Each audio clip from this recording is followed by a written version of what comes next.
Welcome to AK-47 classes.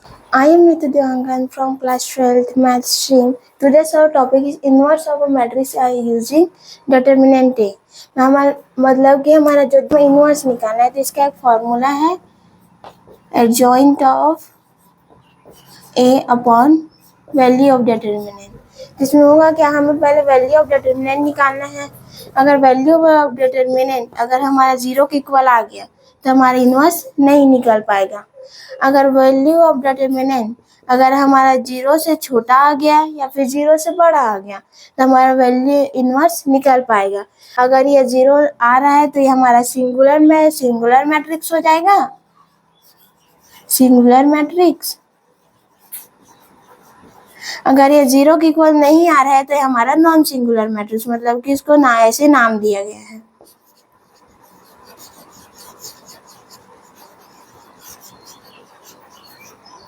ये तो हमने जान लिया कि हमारा जो ये वैल्यू ऑफ डिटर्मिनेंट जीरो नहीं आ रहा है। उसके बाद फिर हम ना आगे प्रोसेस करेंगे। अगर यही वैल्यू ऑफ डिटर्मिनेंट हमारा जीरो आ गया तो हम इसके बाद अपना जो प्रोसेस उसको रोक देंगे, क्योंकि अगर ये जीरो आ गया तो हमारा इनवर्स नहीं निकलता है। ठीक है, फिर हम लोग को इसका एडजॉइन निकालना है। तो एडजॉइन के लिए क्या होगा कि इसका जो एडजॉइन में होता क्या है कि जो हमारा कोई भी मैट्रिक्स है उसका हम लोग पहले कोफैक्टर निकालेंगे, देन उसका हम लोग ट्रांसपोज निकालेंगे। मतलब कि पहले हम लोग को एडजॉइन का कोफैक्टर निकालना है, फिर ट्रांसपोज निकालना है। हम लोग ट्रांसपोज निकाल के भी कोफैक्टर निकाल सकते हैं, पर मैं कोफैक्टर से ट्रांसपोज निकालूंगी।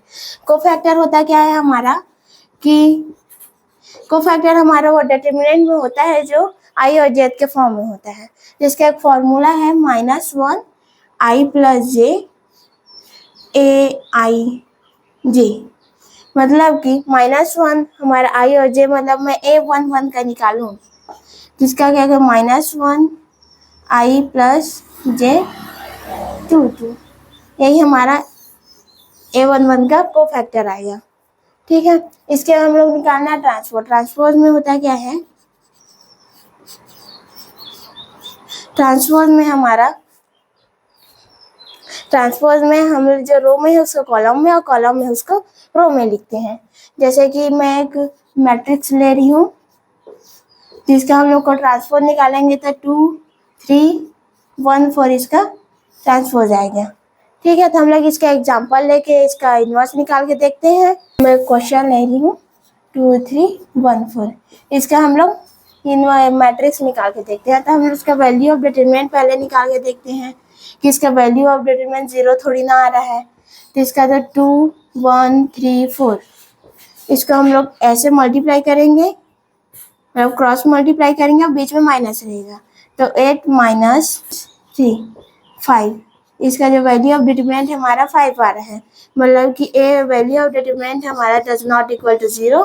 तो हमारा जो इनवर्स है, हमारे ए का जो इनवर्स है वो एग्जिस्ट करता है।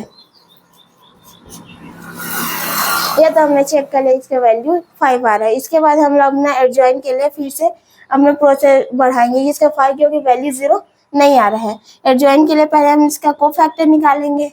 मैं कोफैक्टर निकाल रही हूँ ना।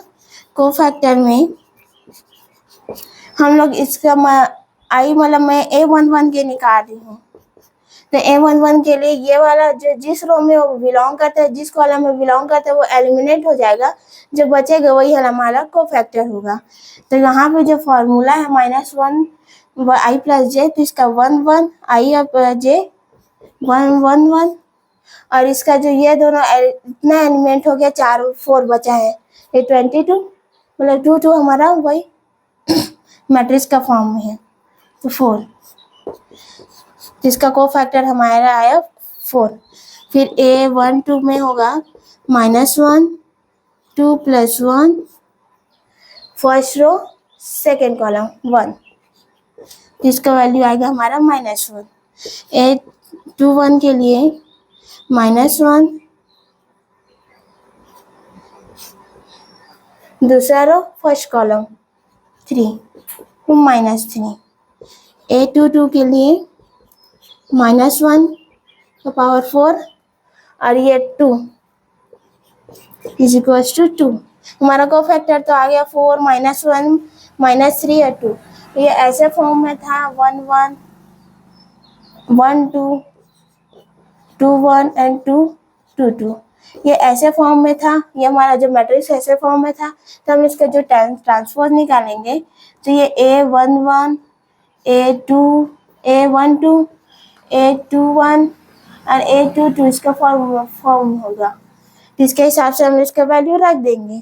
तो A11 का हमारा वैल्यू आया है 4, A12 का वैल्यू आया है हमारा -1, A21 का है -3 और A22 का हमारा आया है 2। ये हमारा कोफैक्टर निकल गया। कोफैक्टर निकल के उसके हमारा ट्रांसपोज भी निकाल लिया एडजॉइन के लिए। तो हम लोग इसका जो हमारा इनवर्स ऑफ मैट्रिक्स का जो फॉर्मूला होता है वो adjoint of A divided by value of determinant. हमारा वैल्यू ऑफ डिटरमिनेंट 5 आया है, मतलब कि इधर जाएगा तो 1/5 हो जाएगा, फिर 4 -1 -3 और 2। मैं पूरा एडजॉइंट ऑफ ए का और वैल्यू ऑफ डिटरमिनेंट का वैल्यू रख दी हूँ। तो हमारा वैल्यू मतलब डिवाइड हो जाएगा 1/5। तो हमारा इनवर्स ऑफ मैट्रिक्स आ गया using the determinant of A. Thank you. Connect with us to excel.